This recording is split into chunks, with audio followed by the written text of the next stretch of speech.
ডাকসুর উদ্যোগে ঢাকা ভার্সিটি এলাকায় অবৈধদের বিরুদ্ধে অভিযান পরিচালিত হচ্ছে। ডাকসু অভিযান পরিচালনা করছে খানিকটা এরকম। তাদের বিরাট ক্ষমতা হয়েছে, তারা এখন ক্যাম্পাসকে জঞ্জাল মুক্ত করতে যাচ্ছেন।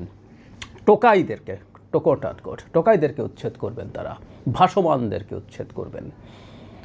এদেরকে নিয়ে কয়েকটা কথা বলা দরকার আছে, বলা বাহুল্য। এটা টোকাই এবং ভাসমান এবং অবৈধ যে দোকানদার আছে তাদের পক্ষে বলতে চাই, এবং এটা বলা ঝুঁকির ব্যাপার খানিকটা। এটা বলা মানেই হচ্ছে বাম ট্যাগ দিয়ে দেয়া। বাম ট্যাগের মেজর সমস্যা, মানে দুটো সমস্যা আছে। একটা ছোট সমস্যা, বাম মানে হচ্ছে আপনি গাঁজা খান এবং আপনি গোসল করেন না, এটা মেনে নিলাম, গায়ে মানে এটা গায়ে লাগালাম না, এটা খুব বেশি ক্ষতিগ্রস্ত করবে না। কিন্তু বাম মানে হচ্ছে আপনি ধর্মে বিশ্বাসী নন, আপনি ধর্মবিরোধী, সুতরাং আপনি কতলযোগ্য। আমি যখন জামায়াত এবং শিবিরের রাজনীতির সমালোচনা করতে গিয়েছিলাম, তখন আমাকে বলা হতো আমি নাকি ঢাকা মেডিকেল কলেজে পড়াকালীন সময় ছাত্র ইউনিয়ন করতাম। ছাত্র ইউনিয়ন করে থাকলে আমার কোনো সমস্যা ছিল না। কিন্তু ট্যাগের উদ্দেশ্য হচ্ছে নাস্তিক বানানোর চেষ্টা করা। তাদের এক লোক আমাকে তো অন রেকর্ড নাস্তিক বলেছে, তাদের এক হুজুর ওয়াজ করতে গিয়ে আমাকে কাফের বলেছেন। সো এগুলো হচ্ছে তাদের কৌশল। বাম বানানো মানে হচ্ছে ধর্মহীন, নাস্তিক বলা এবং তাকে কতলযোগ্য করে তোলা। এগুলো আমরা বুঝি, তারপরও কথা বলা দরকার। মানে প্রথম প্রশ্নটা হচ্ছে ঢাকা ইউনিভার্সিটি ডাকসুকে কে ক্ষমতা দিয়েছে, কোন আইনের বলে তার ক্ষমতা তৈরি হয়েছে তারা গিয়ে এরকম সোকল্ড, তাদের ভাষায় অবৈধ দোকান, অবৈধ লোকজনকে উচ্ছেদ করা। আমি একজনকে মাটিতে ফেলে পেটাতে দেখলাম। এটা এখন না, তারা হলেও এই কাজ করেছিলেন। ডাইনিংয়ে তারা মোবাইল কোর্ট পরিচালনা করছেন, মানে এক্সিকিউটিভ ম্যাজিস্ট্রেটদের মোবাইল কোর্ট কাগজে কলমে আইনি, ওটার বিরুদ্ধেও আমরা কথা বলি। ঢাকা ইউনিভার্সিটির এত মেধাবী ছাত্ররা নিশ্চয়ই বুঝবেন কেন এক্সিকিউটিভ যে ম্যাজিস্ট্রেট আছে তাদেরকে দিয়ে মোবাইল কোর্ট পরিচালনারও বিরুদ্ধে আমরা। কেন এটা সেপারেশন অফ পাওয়ারের মূল নীতি একটা স্টেটের রিপাবলিক হয়ে ওঠার ক্ষেত্রে কীভাবে ভঙ্গ করে, এটা তারা বুঝবে না। তারা নিজেরা গিয়ে এখন মানে দেখছেন এটার মধ্যে কি আছে, জরিমানা করছেন, ওকে বাদ দিচ্ছেন, এটা করছেন সেটা করছেন, একই কাজ এখানেও করছেন। প্রথম কথাটা হচ্ছে টোকাই শব্দ। আমি দেখলাম তারা টোকাই শব্দ দিয়ে অনেকে লিখছেন, যারা ঢাকা ইউনিভার্সিটিতে পড়ছেন, ডাকসুর সাথে আছেন। এই শব্দটা ইটসেলফ ডেরোগেটরি। আমরা আওয়ামী লীগকে দেখতাম এই যে টোকাইরা গিয়ে এটা করছে, এই জুলাইতে আমরা দেখেছি টোকাই বলে তাচ্ছিল্য করার প্রবণতা।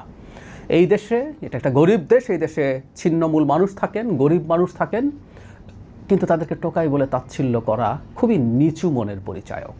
মানে এই যে ঢাকা ইউনিভার্সিটি বলে যে একটা বিরাট অহংকার আছে, তাদের এই অহংকার, এই শব্দগুলো ব্যবহার, এই তাচ্ছিল্য প্রদর্শনের মাধ্যমে আসলে তাদের সম্পর্কে যে বার্তা দেয় তারা একটু ভেবে দেখবেন আশা করি। এই সকল টোকাইরা আমাদের প্রত্যেকটা লড়াই সংগ্রামে ছিলেন। এই জুলাইতেই তারা খুবই সামনের সারিতে কাজ করেছেন। আজকে অনেকে পেছন থেকে কী করেছেন বলে আলাপ টালাপ হয়।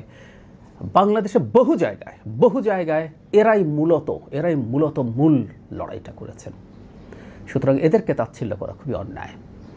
ঢাকা ইউনিভার্সিটি এলাকায় মাদকের পসার আছে কিনা, ব্যবসা হয় কিনা আমি জানি না, আমার চোখে পড়েনি, যেহেতু আমি মাদকসেবী নই।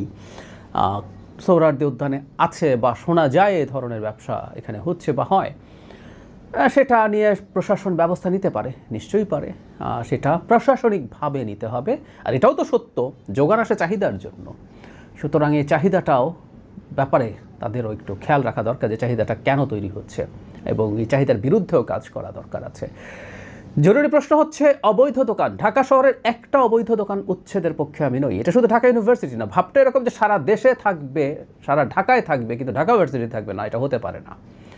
আমাদের বিরাট একটা জনগোষ্ঠীর কোনো রকম কোনো কাজ আমরা নিশ্চিত করতে পারিনি, রাষ্ট্র পারেনি, শেখ হাসিনা দীর্ঘদিন পারেনি।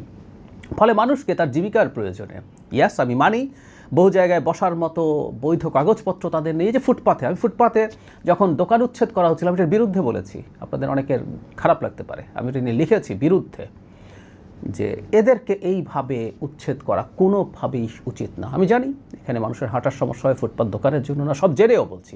ঠিক একইভাবে অবৈধ কোনো দোকান উচ্ছেদ হতে পারে না। দেশের অর্থনীতির বর্তমানে যে অবস্থা, এই অবৈধ দোকান উচ্ছেদ ধীরে ধীরে ধাপে ধাপে পুরো শহর থেকে যদি করতে হয়, সেটা তাদের বিকল্প কর্মসংস্থান সৃষ্টির পর করতে হবে, ধাপে ধাপে ধীরে ধীরে। মানুষের জীবন এবং জীবিকাকে নষ্ট করতে পারা, আমরা কথ্য ভাষায় বলি পেটে লাথি দেওয়া, গর্হিত কাজ করছেন, এবং যে এখতিয়ার তার নেই সেটার মাধ্যমে করছেন। এই কাজগুলো কিভাবে হবে, প্রত্যেকটার ক্ষেত্রে আইনি পদক্ষেপ নিয়ে সেটা করতে হবে। মানে হঠাৎ করে ডাকসুর মধ্যে জিতে টিতে যে সংগঠনটা বহুদিন লুকিয়ে টুকিয়ে ছিল তারা এখন বিরাট হ্যাডাম দেখাচ্ছেন, এটা হলে দেখিয়েছেন কিছুদিন আগে, এখন ঢাকা ইউনিভার্সিটিতে দেখাচ্ছেন এবং এক ধরনের ভাষা শব্দ মানে তারা বলার চেষ্টা করছেন, তাদের স্টেক হোল্ডারের একটা লিস্ট দিচ্ছেন, এর বাইরে কারোর এখানে কোনো রকম কোনো স্বার্থ নেই, কোনো রকম কোনো ইনভলভমেন্ট থাকতে পারে না। সরি, এগুলো খুবই খুবই বোকা বোকা কথা, এগুলো না বলাই ভালো। কারণ একটা পাবলিক ইউনিভার্সিটি, এই শব্দটাই তাই, পাবলিক ইউনিভার্সিটি, প্রচুর স্টেক হোল্ডার্স আছে, প্রচুর স্টেক হোল্ডার্স আছে, এমনকি জনগণ এটার গুরুত্বপূর্ণ স্টেক হোল্ডার্স। আমি নিজেও পাবলিক প্রতিষ্ঠানগুলোতে পড়েছি, সুতরাং এত ফুটানির কিছু আসলে হয় নাই, জনগণের টাকায় পড়ে এই ব্যাপারগুলো তাদের মাথায় রাখা দরকার। কিছুদিন আগেও একবার ওখানে গাড়ি ঢোকা নিষিদ্ধ করে দেওয়া হয়েছিল ঢাকা ইউনিভার্সিটি এলাকাতে, প্রাইভেট কার বা প্রাইভেট গাড়ি ঢুকতে পারবে না। এটা কেন হতে পারে না? নো ওয়ে, তাদের কোনো কোনো জায়গায় সমস্যা হয়েছে বলে তারা এটা করে ফেলবেন, এটা কোনোভাবেই হতে পারে না। কিছু রেগুলেশনস, কিছু নিয়ম থাকতে পারে, কিন্তু সেটা এই রকম ঢালাওভাবে এবং হুমকির ঢঙে এই লিস্ট দিয়ে যে এরা স্টেক হোল্ডার্সের, কারো আর কোনো কিছু বলার নেই, কিন্তু প্রত্যেকের কথা বলার আছে। এবং ওখানে তাদের ভাষায় টোকাইরা নাকি মিছিল করেছে কোন সন্ত্রাসীর নেতৃত্বে। তাদের অধিকার যদি ক্ষুণ্ণ হয়, তাদের পেটে যদি লাঠি পড়ে, তারা মিছিল করবেন এবং সেই মিছিলের সাথে আমাদের সহমত আছে, আমরা আমাদের সলিডারিটি তাদের সাথে আমরা জানাচ্ছি। এটার জন্য যে কোনো গালি মেনে নিতে প্রস্তুত আছি। আমি এটুকুই বলতে চাই যে আমাদের তরুণরা, রাষ্ট্রটা একটু বুঝে উঠুন আস্তে আস্তে। ক্ষমতা থাকলেই সেটা কিভাবে ব্যবহার করছি, ক্ষমতা কিন্তু ক্ষমতা হয়ে ওঠে যখন সেটা আইনি চৌহদ্দির মধ্যে ব্যবহৃত হয়। এর বাইরে হলো একটা মাস্তানি, পিওর মাস্তানি। রাষ্ট্র যখন আইনি চৌহদ্দির বাইরে ক্ষমতা ব্যবহার করে, সে যখন এক্সট্রা জুডিশিয়াল কিলিং করে, সে যখন কাউকে গুম করে, কেউ যখন কাউকে নিয়ে এসে টর্চার করে, রাষ্ট্র এটা আসলে ক্ষমতা প্র্যাকটিস করে, একটা মাস্তানি করে। সো ঢাকা ইউনিভার্সিটিতে আসলে মাস্তানি হচ্ছে, এই বাস্তবতাটা তারা বুঝবেন নিশ্চয়ই। তাদের যদি কোনো অভিযোগ থাকে, কোনো সমস্যা থাকে, সেটার জন্য অ্যাডমিনিস্ট্রেটিভ প্রসেস আছে, সেই অ্যাডমিনিস্ট্রেশনের কাছে যাওয়া, প্রয়োজনে অ্যাডমিনিস্ট্রেশন আইন প্রয়োগকারী সংস্থাকে ডাকবেন, যা যা করার প্রসিডিউরালি হওয়া উচিত হবে।